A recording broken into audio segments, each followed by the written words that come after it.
Yes papa, bonjour et bienvenue dans cette nouvelle vidéo de Monsieur Cédric. Donc on va aborder un sujet important, comment acheter et vendre des voitures de sport supercar sans trop perdre d'argent, si possible ne pas en perdre, parfois même en gagner.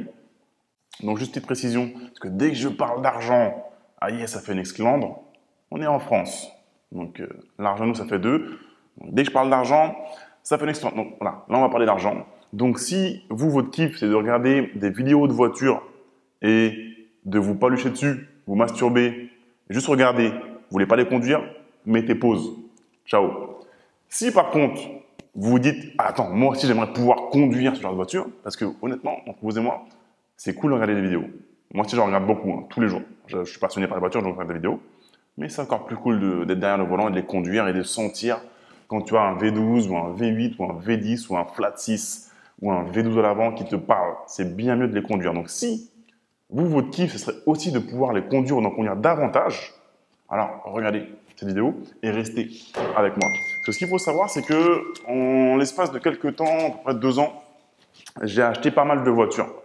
Donc j'ai un peu d'expérience à ce sujet, je me suis fait avoir sur plein de points, j'ai pris des notes, je me suis fait avoir, j'ai fait des erreurs que je ne referai pas.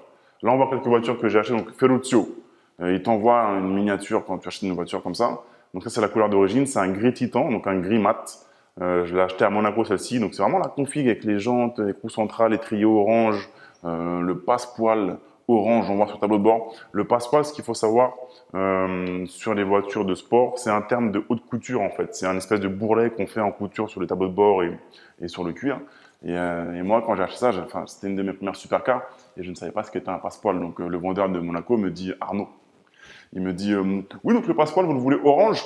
Je fais, ouais, je veux le passepoil orange. Ouais, je le veux orange, le passepoil. Je ne savais pas c'était quoi, j'ai été voir sur Google, passepoil, ouais, ça. Donc voilà. Donc j'ai acheté quelques voitures, là on voit le Pikachu, l'a acheté 3, donc ça c'était sur le circuit du Mans, super, Porsche France, top, Jocelyn, tu regardes ça. Mon instructeur pilote instructeur pour la journée, super, au Porsche Experience Center du Mans. D'autres Porsche ici, ils te donnent un badge quand tu achètes une Porsche. Donc voilà, j'ai acheté quelques voitures, donc j'ai un peu d'expérience pour parler de ça aujourd'hui et je veux juste vous le partager un petit peu. Si encore une fois, l'argent, c'est pas tabou pour vous. Et si, voilà, vous voulez qu'on discute un petit peu d'argent et gros sous au niveau des voitures, parce qu'il en faut pour pouvoir rouler avec ce genre de voiture.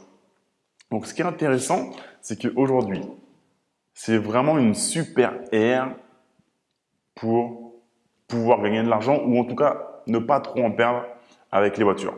Parce qu'on est vraiment sur une phase où eh bien, les mécaniques et les technologies changent.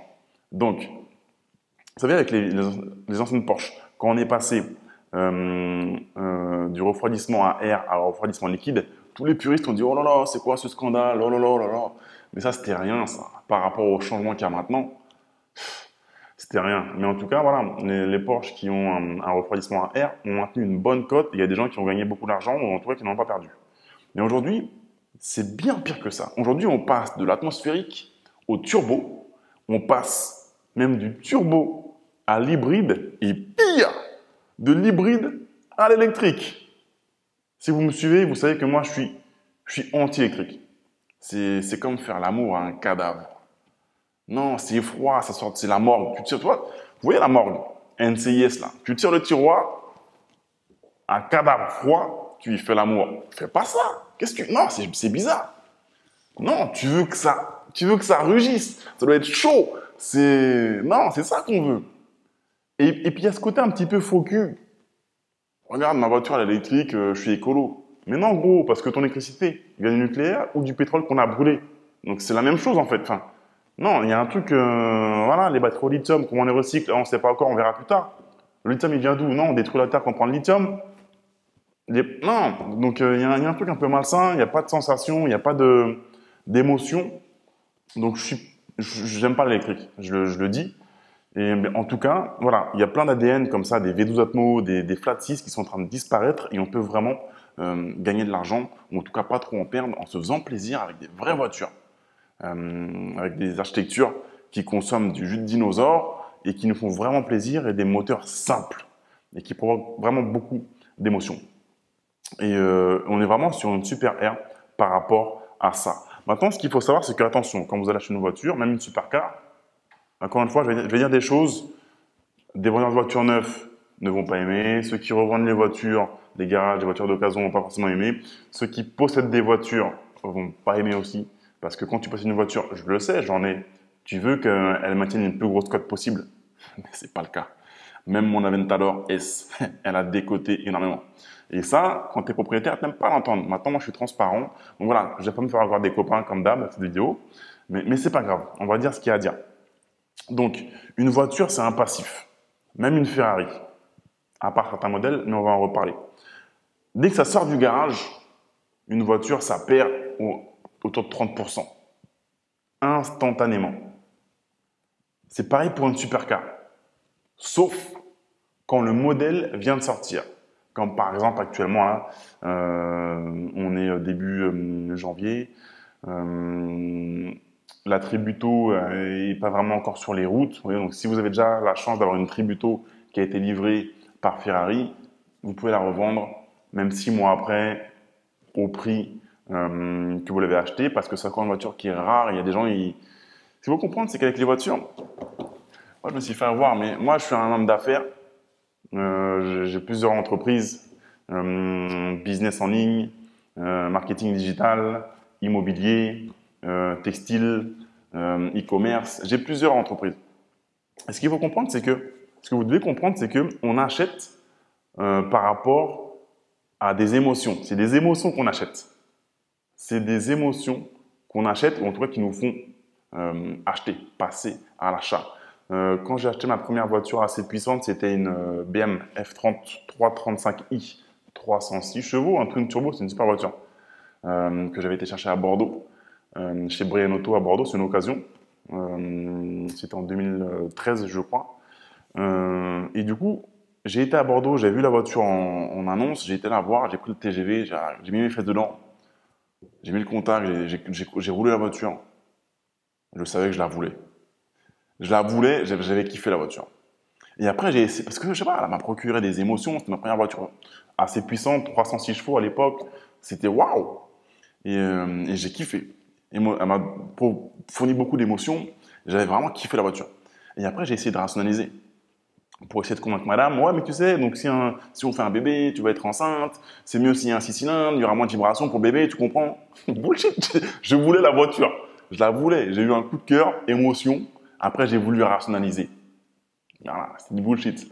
Et c'est pareil avec les voitures. Donc, quand tu veux une Tributo, une F8 Tributo qui vient de sortir, tu peux prendre une 488 ou une 458 ou un autre modèle. Non, tu veux celle-là parce que c'est une nouveauté, personne ne l'a, parce que voilà, il y a plein de nouvelles technologies, elle est encore plus performante, c'est un modèle plus spécial. Donc, tu veux celle-là, tu oublies tout le côté financier. Ok, tu vas payer plus cher, machin, nanana, parce que tu as des émotions et tu vas passer à l'action parce que c'est les émotions qui te font passer à l'action. Donc, une voiture normale, quand elle sort du garage, elle perd 30%. Boum, ça c'est fait. Une voiture, une supercar, quand elle vient de sortir et qu'elle n'est pas encore vraiment disponible, quand elle sort du garage, elle ne perd pas encore de valeur. Une Tributo, si tu la prends aujourd'hui, tu vas d'occasion, si elle a 6 mois, il n'y en a pas encore. Hein. Mais dans 6 mois ou autre, elles seront au même prix qu'une voiture neuve. Parce qu'en plus, on te dira, bah, si tu la prends neuve chez Ferrari, il faudra que tu attendes 1 an, 18 mois, 2 ans. Là, tu l'as tout de suite, machin. Donc, dans ces cas-là, vous pouvez acheter une Tributo neuve, la revendre 6 mois après, aujourd'hui. Hein, parce qu'encore une fois, il n'y en a pas encore sur le marché de l'occasion parce que c'est les premières qui vont sortir.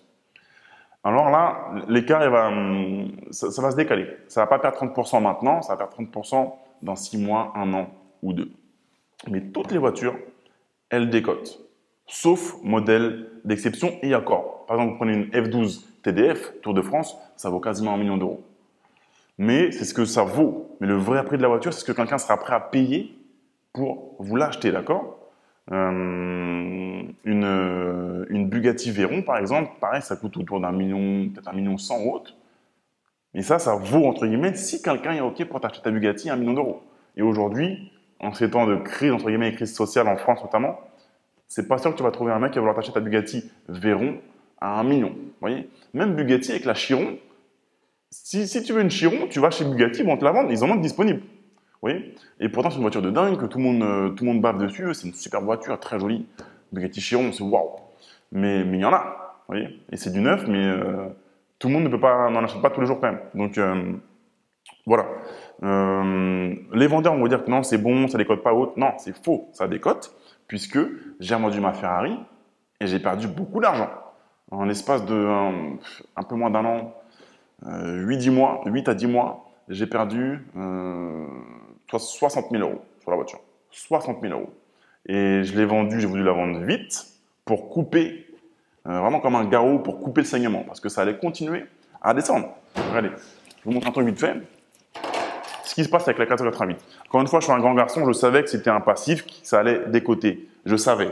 Maintenant, je la voulais en avril de l'année dernière pour pouvoir en profiter durant l'été où j'étais en France, machin, pour vraiment kiffer avec, vivre des expériences, avoir des émotions, ce qu'elle m'a fourni à bloc. Mais voilà, je la voulais maintenant, donc c'est pour ça que j'ai pris ça et non une Tributo neuve, puisqu'il aurait fallu que j'attende. Et moi, je vis dans le présent, on est aujourd'hui, je voulais kiffer maintenant là. Donc je savais que j'allais perdre de l'argent, mais je l'ai quand même vendu. Donc aujourd'hui, on a la F8. Je l'ai quand même acheté, je veux dire. On a la F8 Tributo. Tribu. Parce que ça sera sûrement comme je vous dis, c'est une excellente période pour acheter des voitures. La F8 Tributo, ce sera sûrement le dernier V8 arrière de la marque. Bon, malheureusement, c'est un turbo. Je vais vous dire à la fin de cette vidéo quel modèle privilégier pour gagner de l'argent, en tout cas pas en perdre. Mais c'est le dernier V8 arrière de la marque. Donc, je pense que ça, c'est assez intéressant, mais pas maintenant, en quelques temps. Après, on va passer en 6 cylindres sur Ferrari. Ça part en couille. Bref. Donc, F8 Tributo. Le prix, on va dire qu'il est comme ça parce que la voiture est neuve. En dessous, on a la 458. Soit la standard, soit la spéciale. La spéciale, c'est... Si vous voulez faire un bon investissement, prenez une 458 spéciale. On en reparle dans un instant. Donc la spéciale, elle est comme ça. Pour un moment, elle est plus ou moins là. Elle a bien baissé, mais là, et ça peut à tout moment, c'est le prix. Ça peut remonter à tout moment et je pense que ça va remonter. On a la 488. Celle-là, c'est intéressant. Donc moi, c'est une Spider que j'avais et le coupé de Ferrari, l'avantage du Spider, c'est que c'est comme un coupé parce que c'est un toit rigide. Ils ont bien nail down, ils ont fait un bon travail Ferrari. C'est-à-dire que ta voiture, quand tu la recapotes, c'est comme un coupé, c'est un toit rigide. C'est super joli, on dirait même pas que c'est un câble. Donc, le Spider est toujours plus cher sur une 458 ou une Tributo ou une 488. C'est toujours plus cher en Spider, en décapotable, qu'en coupé. Le prix était là, donc un petit peu en dessous de la F8, on va dire. Sauf qu'il est en train de dégringoler. Ça dégringole, ça dégringole, ça dégringole. Et moi, j'ai dit, allez, je coupe court là. Ça continue à dégringoler et ça va recouper la 458, c'est sûr. C'est ce que je pense, c'est mon avis encore une fois. Je ne crois pas que des copains. Et ça va passer en dessous un jour, c'est sûr, la 458, parce que la 458, c'est un moteur atmosphérique. V8 arrière, atmosphérique, mamma mia, Giuseppe. Ça, c'est tout sauf la morgue. Ça, c'est, je sais pas, c'est une sud-américaine caliente, tu vois ce que je veux dire? L'envers d'une Tesla, la morgue NCS. Oui. Donc ça, c'est des voitures, ça, c'est moins performant. Une 488, c'est 670 chevaux par rapport à une 458. C'est beaucoup plus. C'est un avion, on le coupe que ça. Mais ça se chante moins, c'est moins, ça monte moins dans les tours. Ça, c'est vivant. Ça parle avec toi. C'est là, ça te parle. Hey man, tu veux un café, tu veux un espresso, grazie mille, une pizza. La voiture, elle te parle, littéralement vivante. Donc voilà, le prix, ça va descendre, ça va descendre. Et quand tu vois le prix d'une 458 aujourd'hui, en coupé, il y en a à 130 000 euros.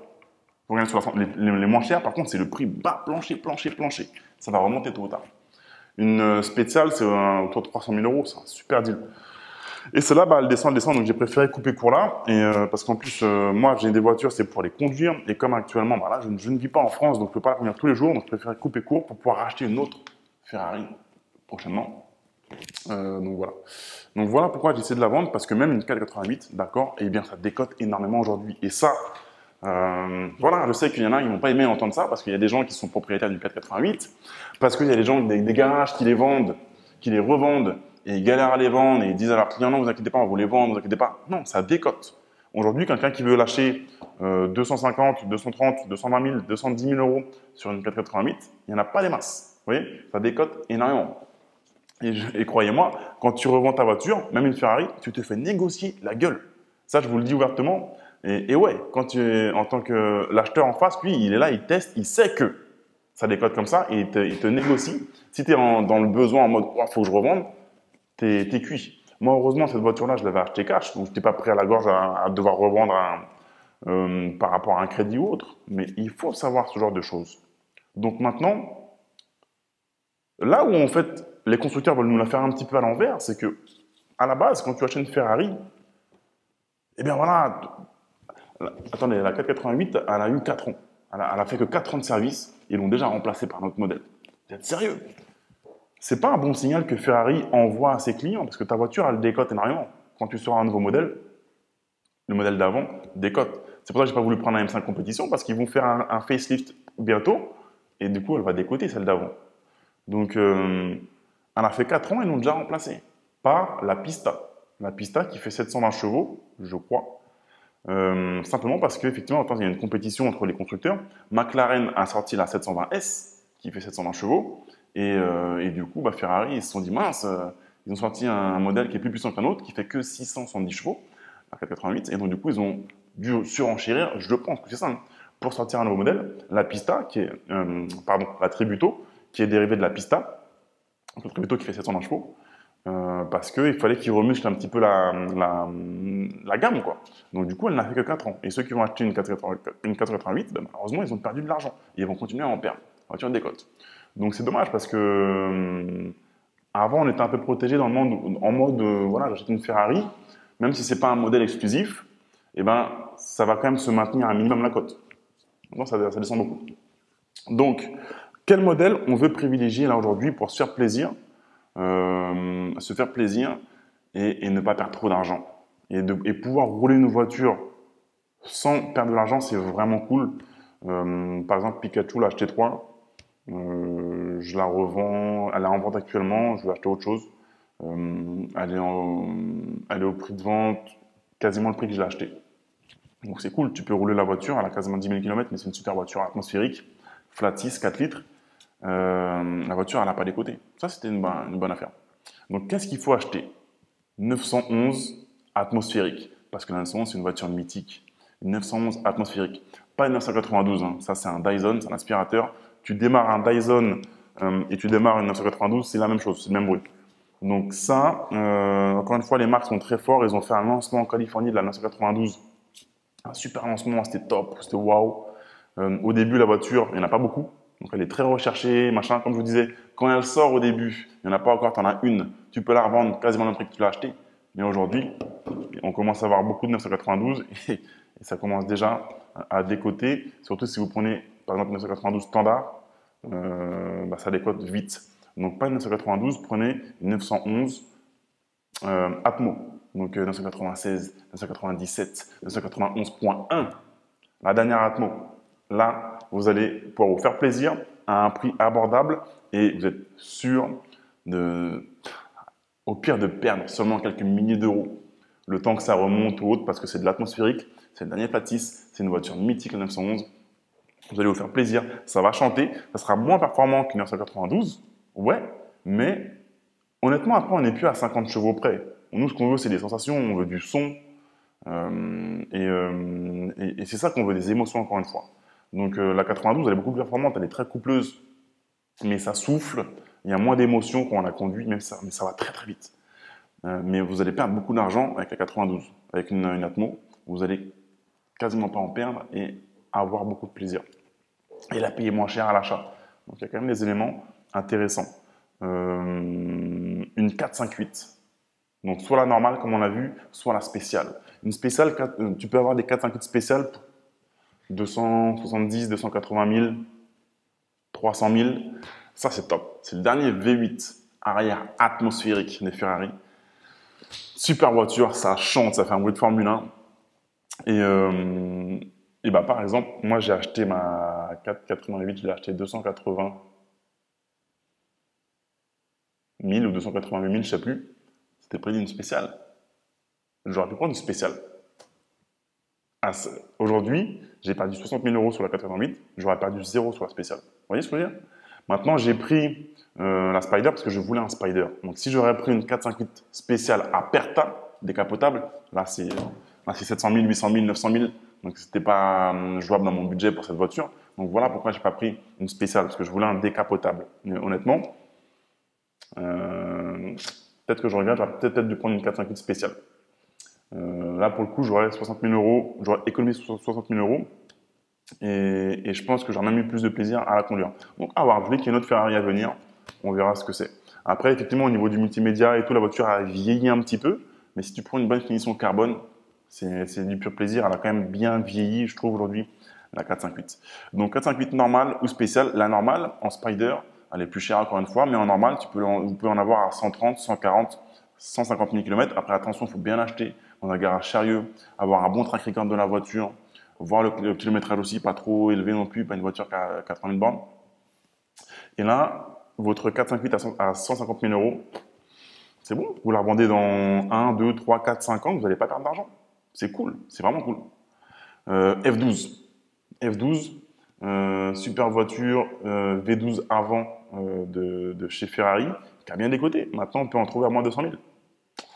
Donc, est-ce que ça va continuer à décoter? Je pense, parce qu'il y a la Superfast 812 qui est sortie, mais ça reste intéressant. La TDF, elle est hors budget parce que ça a 1 million d'euros, mais une F12, elle va continuer à décoter, mais moins qu'une 488. Vous voyez?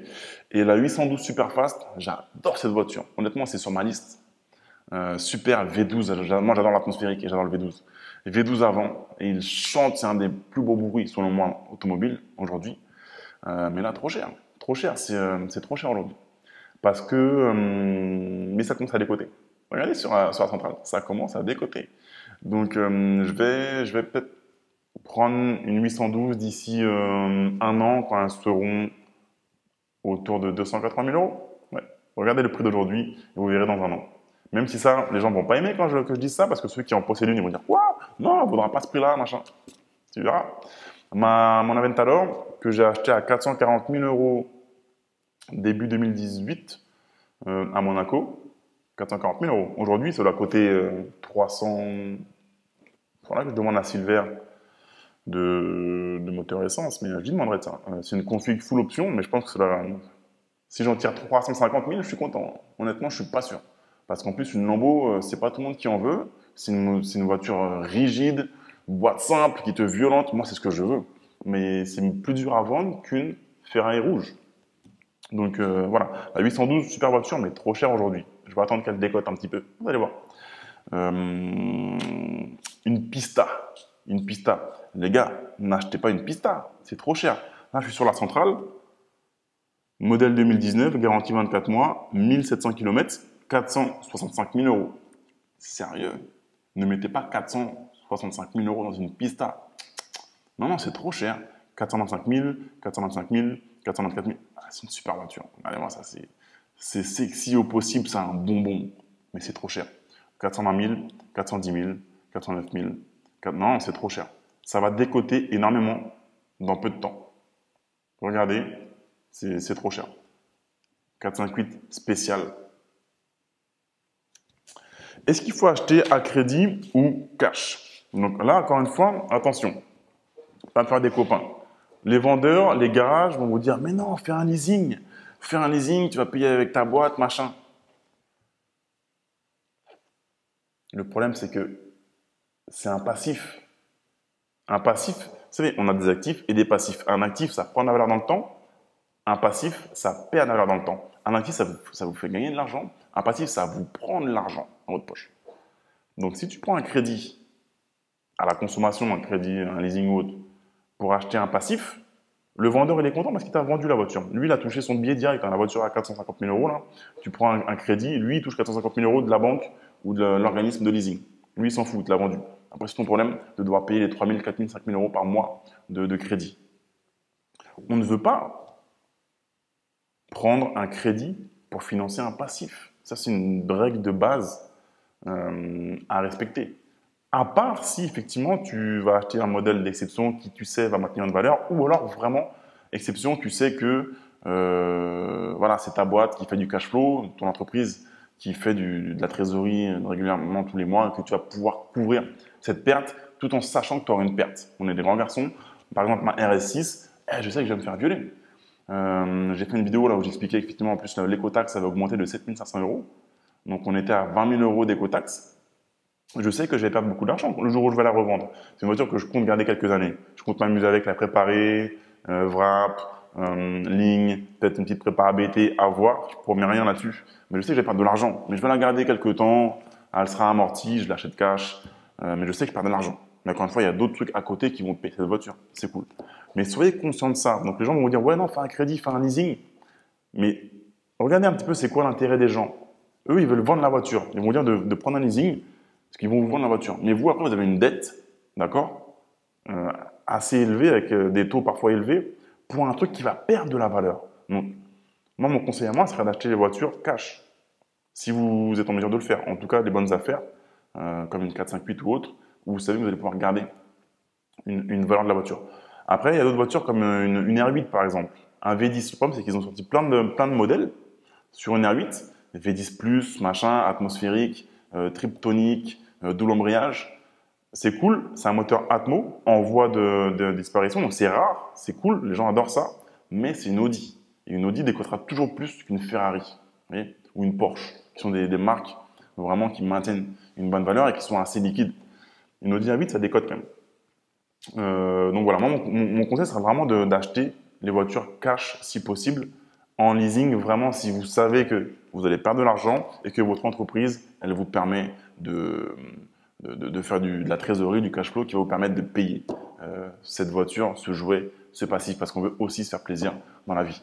Actuellement, je suis en train de réaliser une série, de publier une série de vidéos où je parle justement d'argent et d'investissement. Je parle beaucoup de choses comme ça, des trucs de base, mais les gens, ils n'ont même pas conscience de ça. Vous voyez, par exemple, quand tu vois, la plupart des gens, ils vont avoir un revenu, ils vont dépenser 100%. Ils dépensent 100%. Non, c'est une erreur. Ceux qui réussissent le mieux dans la vie, en tout cas d'un point de vue financier, ils font comme ça. Au moins, ils ont un revenu qu'ils vont diviser en plusieurs parties. Foyer, taxes, investissement, et après on a d'autres parties aussi. Moi, c'est un truc beaucoup plus complexe que ça. Mais la base, voilà, on peut avoir une partie aussi justement pour payer ses voitures ou pour payer ses loisirs. Donc, je suis en train de réaliser une série de vidéos actuellement. C'est la meilleure série de vidéos que j'ai réalisée sur notre chaîne YouTube Business, où je parle de business, de création de business Internet, e-commerce, infoproduits, également immobilier, marché financier, création de business physique en dur. Et donc, il y a 4 vidéos qui vont être publiées. Et là, la première, à partir du 14 janvier, vous aurez accès, vidéo 1, qui s'appelle les 13 attitudes, justement, pour pouvoir devenir libre, ce que j'appelle quitter la rat race, le fameux métro, boulot, dodo, pour pouvoir prospérer. Et il y aura 3 autres vidéos, donc 4 en tout. C'est vraiment une série de vidéos sur l'indépendance financière. C'est vraiment ce que moi, j'ai mis en place il y a plus de 10 ans en arrière et qui m'a permis de devenir libre et d'avoir les moyens de m'acheter quelques jouets. Comme ça, de me faire plaisir et de pouvoir les partager avec le plus grand nombre, avec vous. Donc, merci de regarder cette vidéo. Et moi, selon moi, en fait, tout le monde est capable, en mesure de gagner en liberté, d'investir, de créer un business. Et si c'est votre passion, et comme vous me suivez sur la chaîne MC, merci à vous, les amis, eh bien, c'est une passion pour vous aussi. Et si on s'en donne les moyens, on travaille dur, on travaille intelligemment, on crée de la valeur pour les gens et on fait de la terre un meilleur endroit où vivre, eh bien, je pense que vous aussi, j'en suis persuadé, vous pouvez vous faire plaisir en achetant votre voiture de sport. Pas demain, pas dans une semaine, mais dans 1 an, 2 ans, 5 ans, quand vous aurez mis ça en place et que vous aurez des actifs et des business, des entreprises qui travaillent pour vous. Donc voilà, tout simplement, il y a un lien sous cette vidéo, vous allez pouvoir cliquer dessus, vous allez arriver sur une page où vous allez mettre votre email et accéder à la première vidéo de la série et vous aurez après 3 autres vidéos qui vont suivre.